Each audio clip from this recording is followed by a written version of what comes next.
Hello नमस्कार, welcome to inculcate learning. So range, quartile deviation, average deviation और standard deviation ये हम last class में बात कर चुके हैं। नहीं देखी है तो प्लेलिस्ट में जाके चेक कर लीजिएगा।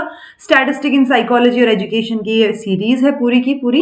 और यूटिलिटी की बात करेंगे हम कि ये जो हमने पढ़े थे ना, मेजर्स ऑफ स्प्रेड, डिस्पर्जन या वेरिएबिलिटी, जिसमें हमने ये 4 चीजें पढ़ी थी रेंज से लेके स्टैंडर्ड डेविएशन तक। अब कहाँ पे कौन सी चीज यूज होगी, जैसे हमने ये भी देखा था ना कि कहाँ पे जब हम सेंट्रल टेंडेंसी की बात करते हैं तो सेंट्रल टेंडेंसी को मेजर करने के लिए अगर बोल दिया जाए तो उसमें तो मीन, मीडियन, मोड तीनों चीजें आती थी। तो कहां पे कौन सी चीज यूज करनी चाहिए वो हमें पता होना चाहिए। Same applies here. तो आज हम डिस्कस करेंगे कि कहां कहां, मतलब अगर हमें डाटा दे रखा है और हमसे पूछा गया है कि मेजर ऑफ स्प्रेड या मेजर ऑफ डिस्पर्जन या वेरिएबिलिटी बताइए, तो उस टाइम पे जो चीज आपसे पूछी गई उसमें आप रेंज निकाल के बताएंगे, क्वार्टाइल डेविएशन बताएंगे, एवरेज डेविएशन या स्टैंडर्ड डेविएशन। ओके, सो किसका कहां यूज होगा उसकी बात करेंगे जी। This is presented by me Raveena. Videos informative लग रही हैं तो इनकलकेट लर्निंग को लाइक, शेयर, सब्सक्राइब कर दीजिएगा। चलिए शुरू करते हैं। सबसे पहले आता है जी range.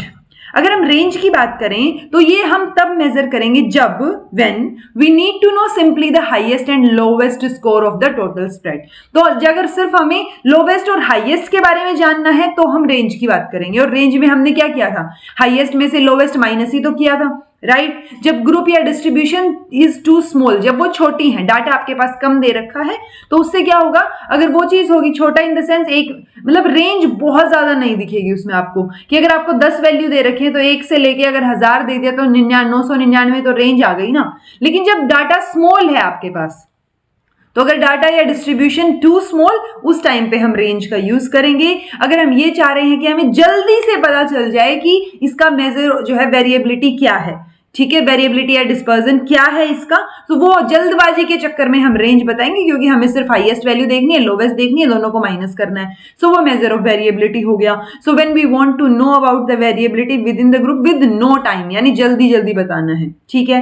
We require speed and ease. जब हमें स्पीड तो चाहिए ही, जल्दी तो बताना ही है, बट ईजी भी हो, तो सबसे ईजी तो रेंज निकालना ही है, हाईएस्ट में से लोवेस्ट माइनस करके। Distribution off score of the group is such that computation of other measures is not much useful. तो अगर इस तरीके का डाटा है कि बाकी चीजों को निकालने का कोई मतलब नहीं बनेगा, तो हम रेंज निकाल देंगे, ठीक है। तो ये क्या होगी, रेंज की यूटिलिटी। अगर हम एवरेज डेविएशन की बात करें, जिसमें हमने क्या देखा था कि मीन जो है वो कितना मीन से कितना डेविएट हो रहा है डाटा।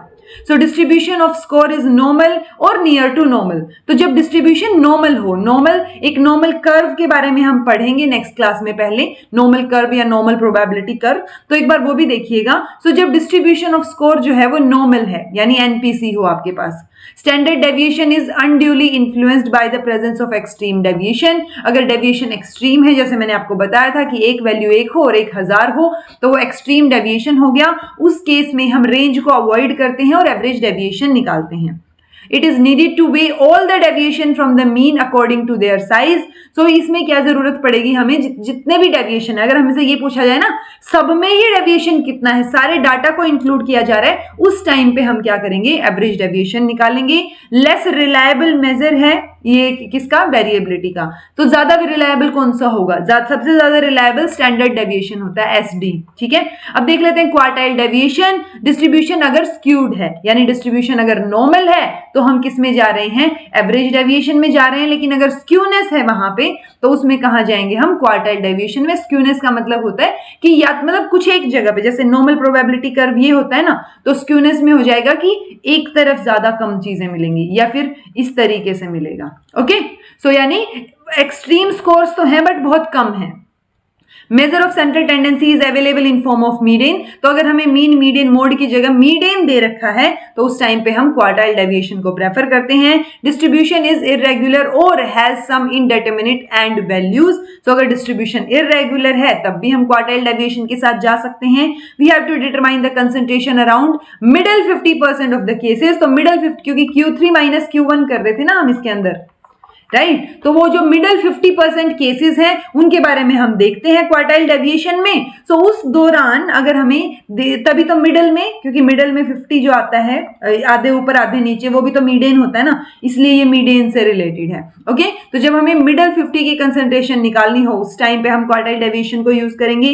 वेरियस परसेंटाइल या quartiles have been already computed. So अगर आपको ऑलरेडी कुछ एक परसेंटाइल या क्वार्टाइल्स कैलकुलेट करके दे रखे हैं तो उस टाइम पे भी अगर हमसे मेजर ऑफ वेरिएबिलिटी पूछा जाता है तो हम क्वार्टाइल डेविएशन को प्रेफर करेंगे, क्योंकि बहुत सारी वैल्यूज जो हमें चाहिए हैं वो ऑलरेडी हमें दी हुई हैं।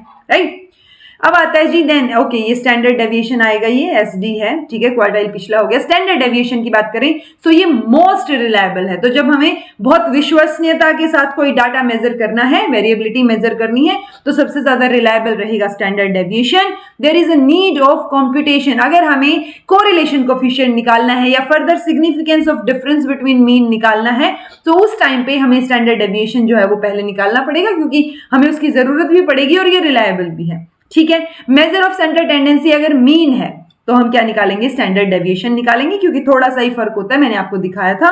डिस्ट्रीब्यूशन अगर नॉर्मल है या नियर टू नॉर्मल है, ठीक है। तो क्वार्टाइल कब था, जब स्क्यूनेस की बात हो रही थी, और मोस्ट रिलायबल हमने बता ही दिया स्टैंडर्ड डेविएशन है। ऑल्दो नॉर्मल कर्व की बात हो रही है और नॉर्मल या नियर टू नॉर्मल हो तो एवरेज डेविएशन भी प्रेफर हम कर सकते हैं। अगर कंक्लूजन में बताऊं तो अगर हमें हाईली रिलायबल जो है वेरिएबिलिटी मेजर करनी है, कौन वेरिएबिलिटी मतलब कितना वेरिएबल है, वो अगर रिलायबल हमें चाहिए तो उस टाइम हम सबसे पहले प्रेफर करेंगे स्टैंडर्ड डेविएशन को, then average deviation, then quartile, और रेंज सबसे लास्ट में प्रेफरेंस में जाएगा। अगर हमें स्पीड में और इजीली कंप्यूट करना है डाटा तो हम रेंज को प्रेफर करेंगे, then quartile deviation, then average, then standard, क्योंकि स्टैंडर्ड निकालने में टाइम लगेगा हमें, तो जल्दी से नहीं निकल पाएंगी चीजें।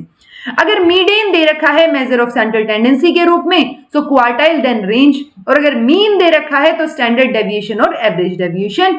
और अगर हमें फर्दर स्टैटिस्टिक निकालने हैं, जैसे बताया था ना, कोरिलेशन कोएफिशिएंट निकालना है या और जो है डिफरेंस ऑफ मीन्स निकालने हैं, तो उस टाइम पे भी हम सिर्फ स्टैंडर्ड डेविएशन को प्रेफर करेंगे। ओके सो आई होप आपको ये समझ आ गया। पिछली वीडियो में मैंने समझा दिया था ये होते क्या है, कैसे कैलकुलेट करेंगे। अब हमने ये भी देख लिया कि ये इस्तेमाल कहाँ कहाँ करेंगे, हम कहाँ कहाँ कौन सा जो है वो मेजर ऑफ वेरिएबिलिटी हम यूज करेंगे। ठीक है जी, so this was all about today. Thank you so much for watching. Be happy, keep smiling, subscribe to inculcate Learning because it is absolutely free, and be consistent in your studies.